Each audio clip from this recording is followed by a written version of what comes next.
우린 누구든지 삶 가운데 고난을 지나가게 됩니다. 그 대부분의 경우는 그 고난을 지난 후에 그 고난을 통해서 내가 무엇을 배웠구나, 그리고 그 고난에 대해서 또 하나님께 감사하게 되는 경우가 많이 있습니다. 하지만 그 고난을 겪는 그 상황 가운데 있을 때는 그렇게 생각하는 것이 참 어려운 일입니다. 이 제자들이 배를 타고 갈릴리 바다를 건널 때 폭풍을 만났을 때 예수님께 이렇게 얘기하죠. 예수님과 함께 있음에도 불구하고 주님, 우리가 죽게 생겼습니다라고 이렇게 예수님께 말할 정도로 이 고난 가운데 있을 때는 하나님의 섭리를 발견하고 또 그것에 대한 감사를 하는 것이 정말 어려운 일입니다. 그런데 오늘 바울은 말씀에서 감옥에 갇혀 있는데도 불구하고, 감옥에 갇혀서 이 편지를 쓰는데도 불구하고 그냥 그 어려운 고난 가운데 있는 상황을 감사하다는 그 수준을 뛰어넘는 여러 가지 고백을, 놀라운 고백을 합니다. 그래서 오늘 말씀을 통해서 바울이 감옥에 갇히는 동안, 고난을 당하는 동안 그 고난을 어떻게 어떤 시각으로 바라봤고 어떻게 이겨냈고 또 고난을 이기기 위해서 그 속에서 찾아낸 세 가지를 살펴보도록 하겠습니다. 첫 번째는요, 고난 가운데 찾은 기쁨입니다. 10절 보시면 이렇게 나와 있죠. 내가 주 안에서 크게 기뻐함은 너희가 나를 생각했던 것이 이제 다시 싹이 남이니. 이 감옥에 있는 바울, 그 감옥에 있는 사람이 뭐 기뻐할 게 뭐가 있겠습니까? 그렇죠? 요즘 시대처럼 막 인터넷도 되고 이렇게 운동도 할 수 있고 뭐 배울 수도 있고 이런 곳이 아니라 얼마나 비참하고 정말 힘든 상황인지 말로 다 할 수 없었을 것입니다. 그런데 바울은 여기서 기뻐한다고 고백을 합니다. 이 신약성경에 기뻐하다라는 이 카이로라는 단어와 또 은혜, 카리스라는 단어는 음원이 같습니다. 기뻐한다, 이 뜻은요 그냥 기분이 좋다 그런 수준의 단어가 아니라 하나님께서 삶 가운데 주시는 어떤 하나님의 은혜와 그것에 대해서 우리가 영원히 반응하여 나오는 것입니다. 그렇기 때문에 우리가 누릴 수 있는 그 주님 안의 기쁨은요, 상황을 초월하여서 우리에게 주어지는 것입니다. 바울은 누구나 절망하고 또 누구나 슬퍼할 수 있는 그 상황 가운데서 주님께서 주신 은혜로 말미암아 기쁨을 누리고 있는 것입니다. 그런데 그냥 기뻐한다가 아니라 크게 기뻐한다라고 말씀을 합니다. 무엇이 바울을 크게 기뻐하게 했습니까? 바로 빌립보 교회를 인해서 크게 기뻐했습니다.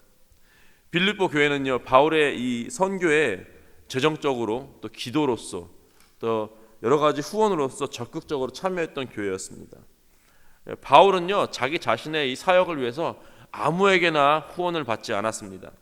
예를 들자면은 이제 고린도는 이제 아주 부유한 도시였고 분명히 부유한 사람들이 많았음에도 불구하고 그곳에서 사역을 할 때는 오히려 다른 곳에서 후원을 받아가지고 사역을 한 걸 볼 수 있습니다.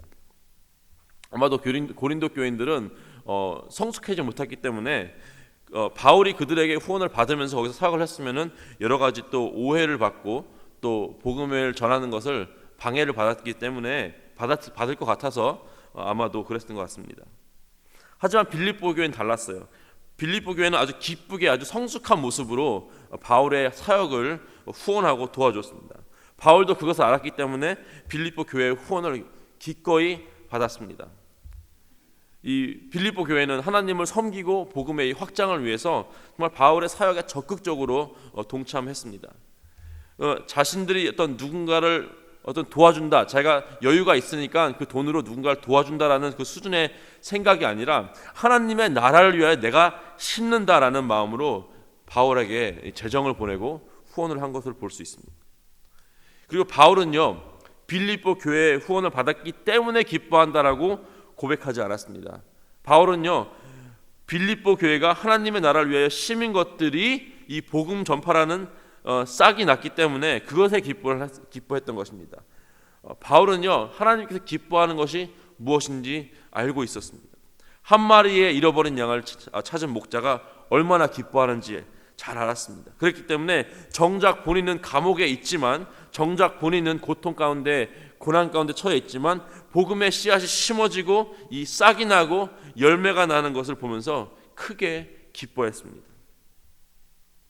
사랑하는 성도 여러분, 저 여러분의 기쁨의 기준이 어디 있는지 한번 생각해 봤으면 좋겠어요. 이 세상에서 형통한 것에만 기쁨이 있는 것인지, 내가 잘 되고 또는 내 가족과 자식들이 잘 되는 것에만 기쁨이 머물러 있는지, 우리는 하나님이 기뻐하시는 일을 기뻐해야 합니다. 복음이 전파될 때 기뻐해야 하고, 잃어버린 영혼들이 주님께 돌아올 때 기뻐해야 합니다. 바로 그것이 주님께서 기뻐하시는 일이기 때문입니다. 어제 와보라 전도 집회 때 정말 생각보다 많은 분들이 방문하셨습니다. 그분들을 이 교회로 초대하기 위해서 얼마나 많은 분들이 노력을 하고 전화하고 같이 밥 사주고 정말 기도하고 그 행사를 준비하기 위해서 정말 바쁘게 움직이고 여러 날 동안 준비하지 않았습니까?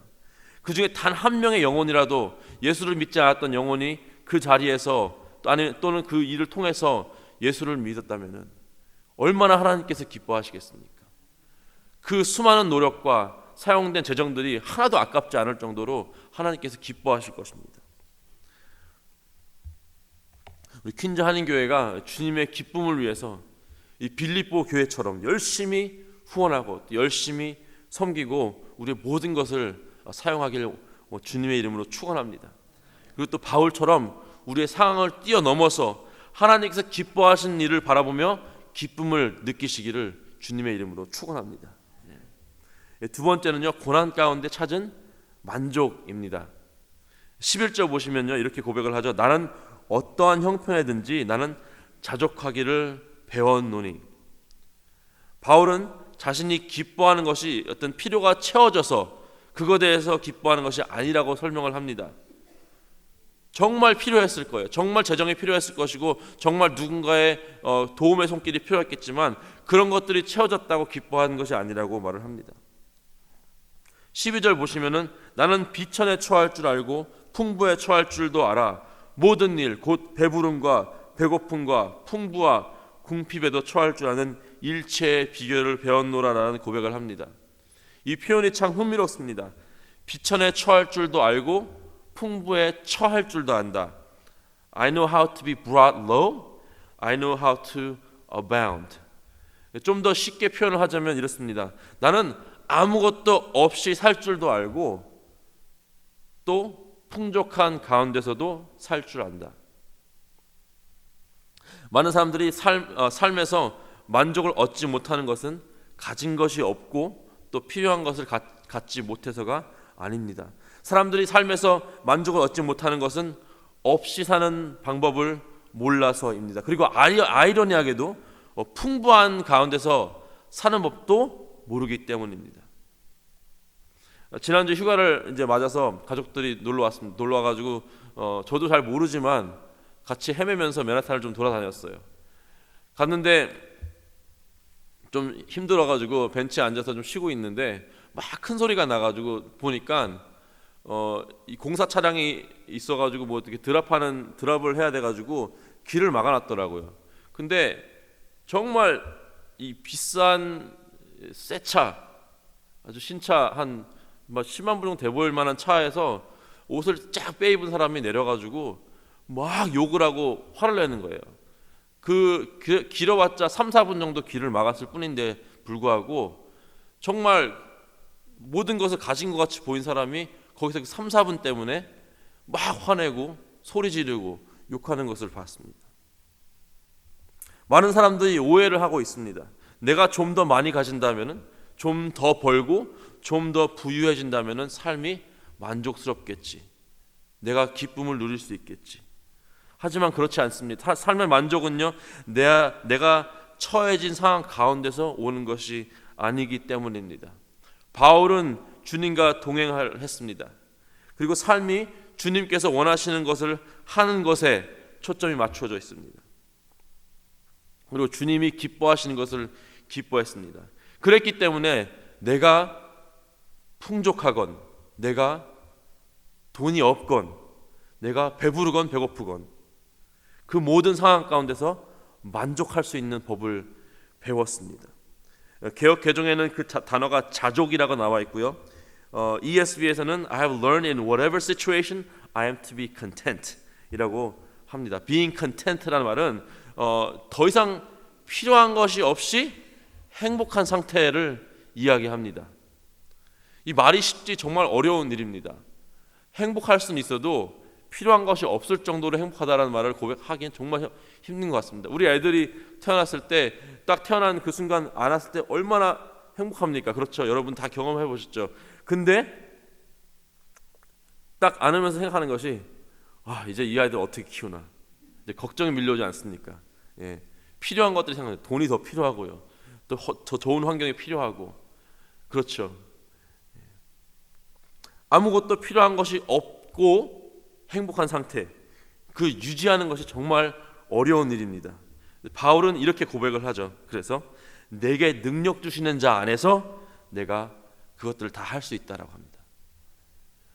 주님께서 능력을 주셨기 때문에, 예수님께서 능력을 주시기 때문에 내가 빈곤한 상태에 있어도 만족할 수 있고, 내가 풍부한 상태에 있어도 만족할 수 있다라는 고백입니다.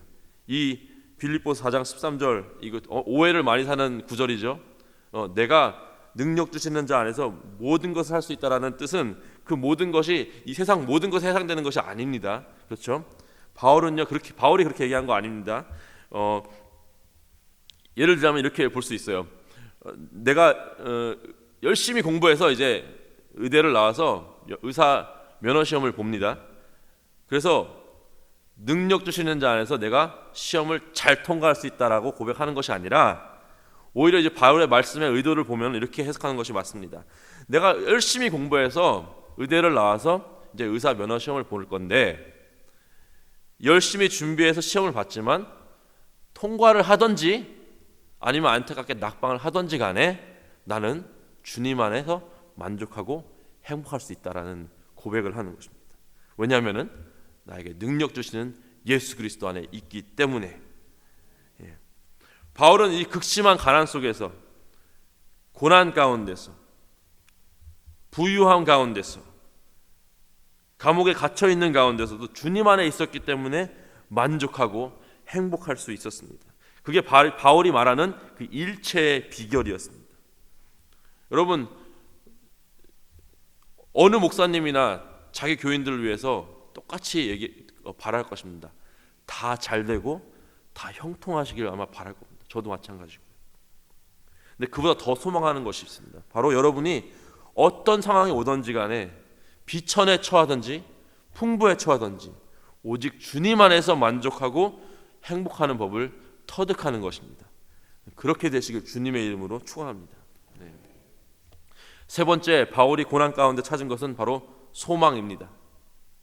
17절 보시면요, 오직 너희에게 유익하도록 풍성한 열매를 구함이라. 바울은요, 고난 가운데 있었지만 그의 관심은요, 자기가 감옥에서 나오게 되는 것에 있지 않았습니다. 그의 관심은요, 오직 주님의 교회가 잘 되는 것이었습니다. 빌립보 교회가 주님의 사역에 열심히 동참하고, 또 그럼으로써 하나님과 동행하고, 또 그럼으로써 하나님의 능력을 경험하기를 기도했습니다. 감옥에 갇혀 있다면 적어도 한 번이라도 내가 좀 풀려나게 너희들이 좀 힘을 써달라, 아는 사람 있으면 연락도 한번 하고 좀 와가지고 내가 나갈 수 있게 좀 도와달라라는 그런 말을 할 만도 한데, 그런 말 한마디도 하지 않았습니다. 오히려 바울은요, 사형될 위기에 놓여 있었습니다. 하지만 그의 온 관심은 주님께서 사랑하신 이 빌립보 교회에 가 있었습니다. 19절 보시면은 나의 하나님이 그리스도 예수 안에서 영광 가운데 그 풍성한 대로 너희 모든 쓸 것을 채우시리라. 자신이 필요한 게 한두 가지가 아닌데도 불구하고 18절에는 그냥 내게는 나는 모든 것이 있고 모든 것이 풍부한지라 라는 고백을 하면서 오히려 감옥 밖에 있는 자유로운 이 빌립보 교회에게 너희 쓸 것을, 그 풍성한 대로 너희 모든 쓸 것을 채우시리라라고 주님께 간구를 합니다. 오직 주님의 교회가 잘 되고 주님의 교회가 주님 안에서 그 풍성함을 누리기를 기도했습니다.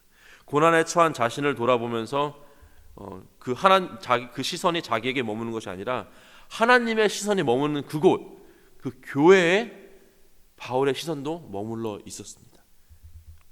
그리고 그것이 교회가 잘 되는 것이, 하나님의 교회가 건강해지고 잘 서는 것이 바로 바울의 소망이었습니다. 여러분, 우리가 고난 가운데를 지날 때가 있습니다. 하지만 그 가운데서 이 바울과 같은 고백을 하기 원합니다. 고난 가운데 주님께서 무엇을 기뻐하는지 찾기를 원합니다. 그리고 고난 가운데 주님께서 함께 하시기 때문에 만족하기를 원합니다. 그리고 고난 가운데 하나님의 시선이 머무는 그곳에 시선을 두고 또 그것에 소망을 두기를 원합니다. 그러므로 오늘 여러분이 처한 고난이나 아니면 앞으로 우리에게 올 고난 가운데 우리가 능히 주님의 이름으로 이겨내기를 주님의 이름으로 축원합니다. 같이 기도하시겠습니다. 하나님 감사합니다. 바울은 감옥에 갇히는 고난을 당하고도 그것을 능히 이겨냈습니다. 우리의 삶 가운데 있는 이 수많은 고난을 당할 때 주여 우리가 마음이 무너지지 않고 절망하지 않도록 그 안에서 주님께서 주시는 기쁨과 만족과 소망을 발견하게 하여 주시옵소서. 상황을 뛰어넘는 그 바울의 고백과 믿음 허락하여 주시옵소서. 이 모든 말씀 우리 주 예수 그리스도의 이름으로 드렸습니다. 아멘.